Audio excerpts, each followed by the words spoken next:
Good morning. Good morning. Let's speak on African American silent wealth killers.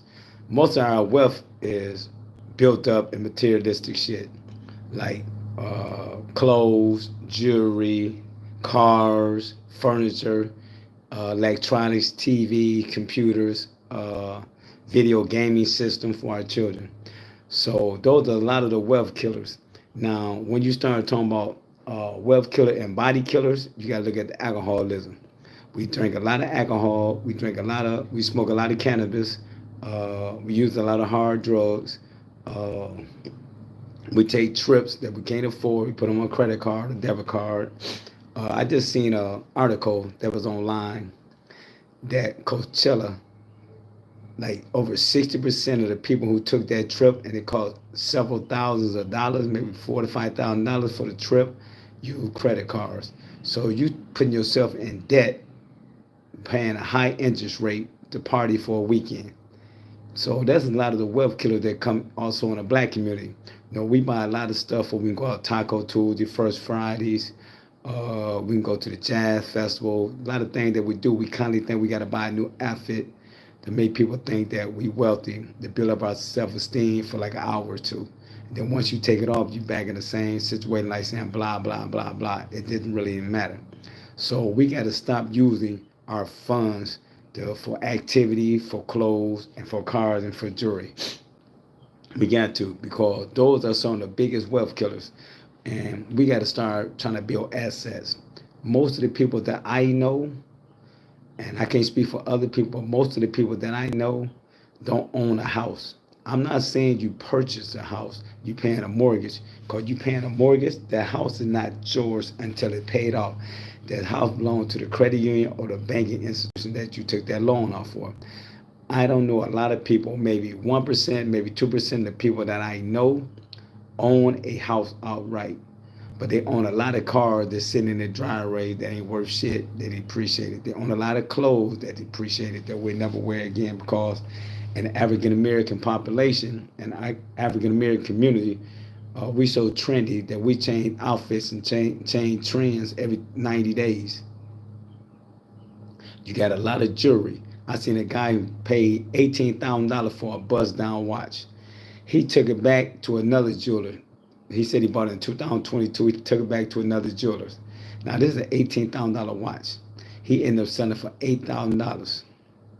So you lost $10,000 on a bust down that had cloudy diamonds in it. Cause most bust downs and shit like that don't hold values. And then the people who gonna buy it from you don't want it because it's not an original timepiece. Same as a car. You put all that money into that car, then that car ain't worth it because you took everything off that car that's original about that vehicle. So the only person you can sell that car to, a person on the street, and hope that you can play him, because you take it back to the dealership, they're gonna offer you $1,500 for that car that you wanted $20,000 for, because you put all that work in it, because they didn't care about the modifications. That's why they always tell people, don't modify none of your vehicles, don't modify your jewelry, don't modify your timepieces. And that's what we do in our society. Well, I'm gonna say the African American community. We gotta stop going to bars, buying liquor, buying food that's extremely overpriced. You go to a bar, they selling you 5 chicken wingdings and French fries for $20. You buy some high price Ciroc or high price tequila, just say Patron, and the Patron might be $20 to $22 a shot. So you sitting there by $22 shot, you can go buy the whole fifth at the store. We got to stop sitting there using our money and wasting our money and not investing our money. Your money got to work for you, because you don't want to be at my age. I'll be 60 in 7 months. You don't want to be my age and don't have a financial nest egg. You don't want to be my age and still got to work and telling people, oh, the reason I work is I enjoy working. Don't nobody fucking enjoy working, because I just came on vacation. It's a lot of retirees out there enjoying their life in retirement. Because when you start hitting the 50s and 60s and 70s, you had limited time left on this earth. I can't count nobody time how much longer they're going to be on this earth, but it be out here wasting time still working because you fucking liabilities. If you buy assets, you can make the assets work for you. I'm sitting in a house now that I own outright. This house was appraised at 275. several years ago. A man just sold a house in my community for $330,000.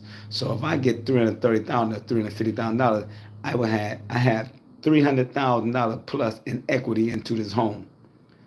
So if something happened, I can always downsize, buy $100,000 dwelling, a condo, one bedroom condo, 100,000, and still had $200,000 that I can put into the S&P 500 and let that money work for me.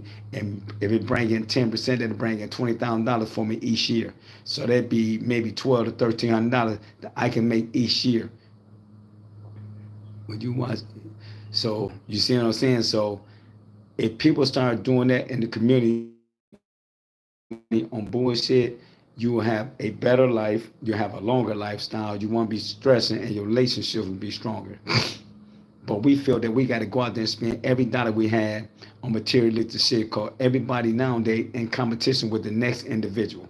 You should never have to be in competition with anyone, because you can't beat a person that's a fraud. Most people on social media are lying, so don't be in competition with them. Be in competition with yourself. Because I know a lot of people that I actually know, I'm going to say it again, that I know they're acting like they're balling. But I know they don't have shit. But that's okay. And they're not putting them down, they're not slandering. So don't try to be in competition with a social media page, because you're going to lose. So stop spending your money on alcohol. Stop spending your money on drugs. Stop spending your money on partying. Stop spending your money on taking trips. Stop spending your money on high-priced foreign used premium cars. Stop buying these Jordans. Stop tricking. Stop going out every motherfucking week, every month. You gotta find a way, man, to keep your money in-house. You gotta find a way to keep your money in-house. If you don't find a way to keep your money in-house, you're gonna give it to somebody else who's gonna build a house. And they're gonna build a foundation that'll never be destroyed. The Louis Vuitton, the Gucci's, the Pucci's, Versace's, the Stranahan's, the Rockefellers, the Kennedys, the Trumps.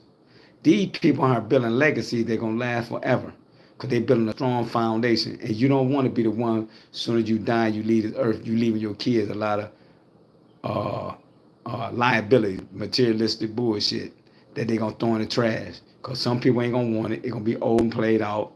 It ain't gonna be this style, so they're gonna throw away a lot of stuff. I'm doing great, thank you. So I'm gonna let y'all go with that, man. I'm trying to make another video because I'm on my way to the shop. But like I said, man, we gotta stop letting our money burn a hole in our pocket. You gotta save your money. You gotta invest your money. You got to do the right thing with your money, because once you lose it, it's too hard to get your money back. You can see people every day going broke. They were talking about Floyd Mayweather going broke. That he in debt, that he got to file bankruptcy. But he keep flossing his money.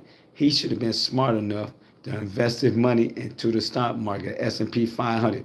He didn't need a manager or nobody do that for. All he had to do was call Vanguard, BlackRock, Charles Schwab. But you buying $10 million watches and all that shit that you go back and sell back to that man, more likely he won't give you $10 million for. He might give you 3 or 4, and then he mark it back up to 7 and get his money back, and he's still making a profit because he sold it to you for 10. Then he bought it back for that. Then he sell it again for like 10. So you got to start thinking about. You got to start thinking about what you're gonna do with your resources, because you don't want to be in a situation where you paying Peter to pay Paul, and you're not doing good financially in your late 40s, early 50s, and 60s. Peace out with Accidental Investor on TikTok. You can look me up on other platforms, Facebook. You can look me up on Instagram. It's going to be Success Out of Prison. I hope everybody have a good day, man. Y'all be safe out here, man, and peace out. Oh,